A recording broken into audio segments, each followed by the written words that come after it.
নমস্কাৰ, আসসালামু আলাইকুম বন্ধু বান্ধৱীসকল। আশা কৰোঁ আপোনালোকে সকলোৱে ভালে আছে। আজি আপোনালোকৰ আগত এটা বিষয় উপস্থাপন কৰিবৰ কাৰণে এই ভিডিঅ'টো বনাইছোঁ।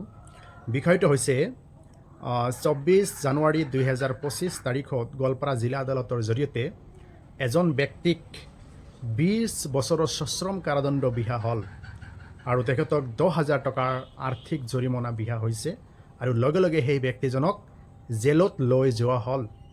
এতিয়াৰে পৰা সেই ব্যক্তিজনে 20টামান বছৰ জেলত থাকিব লাগিব।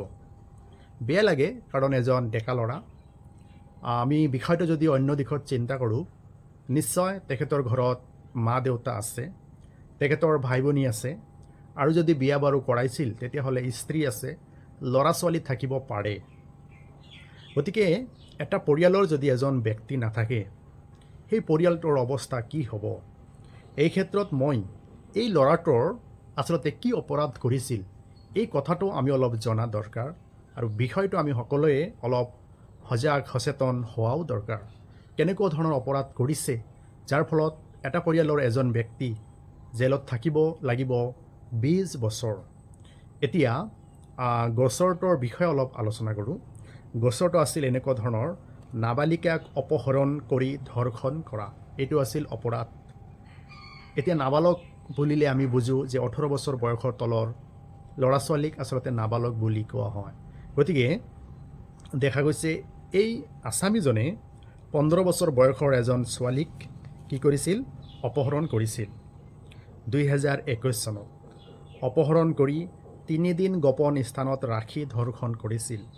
আৰু আসামীজনৰ নাম ইয়াত সন্নিৱিষ্ট হৈছে শৈলেন বৰ্মন ওৰফে হাইদৰ আলী। গতিকে ইয়াত এটা তেনেকুৱা ধৰণৰ আচলতে হিন্দু নে মুছলিম, হয়তো হিন্দু আছিল, মুছলিমৰ নাম লৈ এনেকুৱা ধৰণৰ বেয়া কাম কৰিছে। হয়তো হাইদৰ আলী মুছলিম ল'ৰা আছিল, হিন্দু মানুহৰ নাম লৈ বেয়া কাম কৰিছে। এই বিষয়টো আমি এতিয়ালৈকে অৱগত নহয়, ল'ৰাজন হিন্দু নে মুছলিম। যিয়ে নহওক, তেখেত অপৰাধী, তেখেতক আমি অপৰাধী হিচাপে চিনাক্ত কৰি আছোঁ।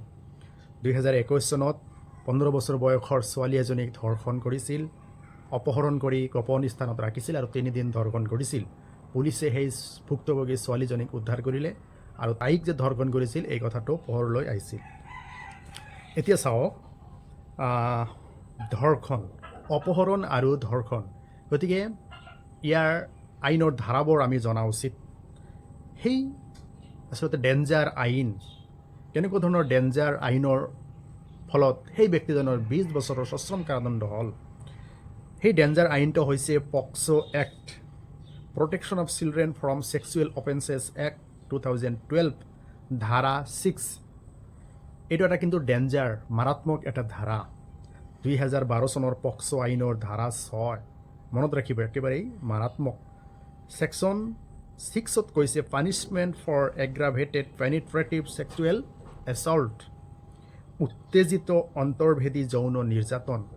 উত্তেজিত অন্তৰ্ভেদী যৌন নিৰ্যাতন, পুৰুষৰ লিংগ মানে মহিলাৰ লিংগৰ ভিতৰেদি সোমাই দিছিল, সেইটোক আচলতে এগ্ৰাভেটেড বুলি কোৱা হয়।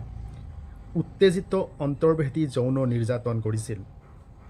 গতিকে ছেকশ্যন 6 অফ পক্সো এক্টৰ শাস্তিটো কিমান, পানিছমেণ্টটো কিমান, আমি ইয়াত জনা দৰকাৰ। মিনিমাম 20 ইয়াৰ্ছ জেল আৰু মেক্সিমাম হ'ব পাৰে লাইফ ইমপ্ৰিজনমেণ্ট, যাৱজ্জীৱন কাৰাদণ্ড অথবা ডেথ পেনাল্টি, মৃত্যুদণ্ড হ'ব পাৰে। গতিকে এই ক্ষেত্ৰত এই শৈলেন বৰ্মন ওৰফে হাইদৰ আলীক মিনিমাম পানিছমেণ্ট ইম্প'জ কৰিছে গোৱালপাৰা জিলা আদালতৰ স্পেচিয়েল জাজ, পক্সো আদালতৰ স্পেচিয়েল জাজ। মিনিমাম ইমপ্ৰিজনমেণ্ট 20 ইয়াৰ্ছ তেখেতক বিহিছে। গতিকে চিন্তা কৰক, যদি মেক্সিমাম পানিছমেণ্টত দিলেহেঁতেন লাইফ ইমপ্ৰিজনমেণ্ট, যাৱজ্জীৱন জেলত থাকিব লগা হ'লহেঁতেন। লগতে অপহৰণ 363 IPC, ইয়াত অপহৰণৰ এই ব্যক্তিজনক 20 বছৰৰ সশ্ৰম কাৰাদণ্ড বিহিলে, লগতে আৰু অতিৰিক্ত এবছৰ 2 মাহমান জেলত থাকিব লাগিব। এইটো ছেকশ্যন 363 IPCৰ অধীনত তেখেতক মানে শাস্তি বিহা হৈছে। এতিয়া কিডনেপৰ অপৰাধ শাস্তিটো কিমান?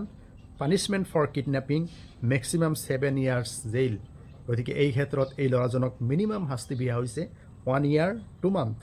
ডেট মিনছ 20 বছৰৰ লগত এবছৰ 21 বছৰ 2 মাহ জেলত থাকিব লাগিব আৰু 10,000 টকা জৰিমনা বিহা হৈছে। গতিকে আমি সকলোৱে কিন্তু বিষয়টো অলপ চিন্তা কৰা দৰকাৰ, সকলোৱে সজাগ সচেতন হোৱা দৰকাৰ।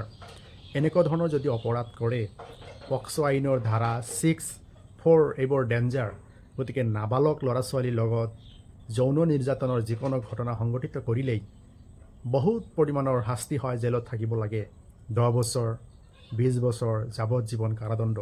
গতিকে এই ক্ষেত্ৰত এই ডেকাজন 20 বছৰ জেলত থাকিব লাগিব।